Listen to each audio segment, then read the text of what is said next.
school students across New Jersey walking out of class today to protest budget cuts. 1 week after voters in 59% of the state's school districts rejected property tax hikes to pay for schools. Governor Chris Christie plans to cut state aid for education to help close a $10 billion budget gap.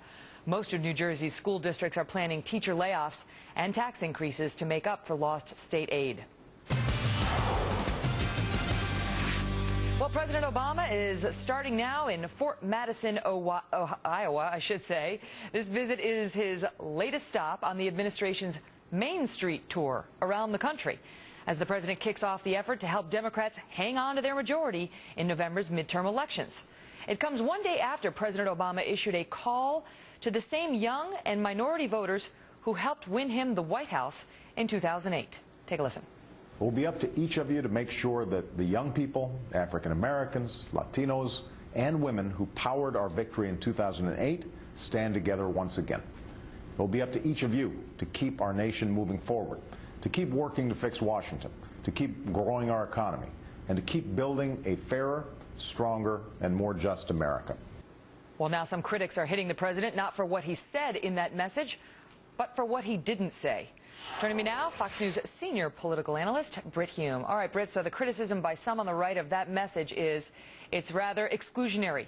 He speaks specifically to certain groups, African Americans and those who put him in office, but he doesn't speak to specifically other voters like white voters, seniors, and male men. Well, you're not talking about letter carriers, right? You're talking about male voters. Exactly.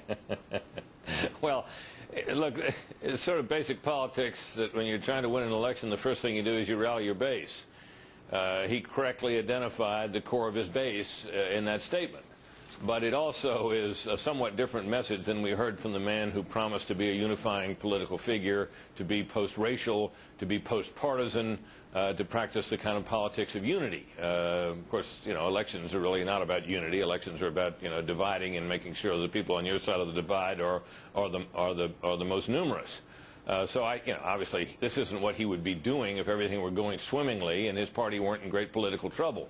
If everything were going swimmingly, he wouldn't have to put out a message like this. The country would be behind him, his party would be doing well, and he wouldn't have to be out in, May for a November election trying to save his party. But is he getting a pass on this by some, do you think, Britt? Because what folks on the opposite side are saying is, can you imagine if President Bush, in trying to rally support for Republicans in advance of a midterm election, went out there and said, what we really need is to get the white voters to the polls, what the reaction would be? Oh, that would be terrible. But I mean, even if someone had said, now look, we need you white evangelicals, you Cuban Americans who have supported us in the past and so forth, there'd be hell to pay. And there's no doubt about it that there's a bit of a double standard, particularly on this issue of racial politics. If you're in one of the traditional minorities associated with the Democratic Party, you can get a pass, and he gets a pass on this, and that's been true for a long time on that kind of thing. There's been also questions raised about whether President Obama's help in rallying folks to go out and vote in connection with these midterms is wanted at all.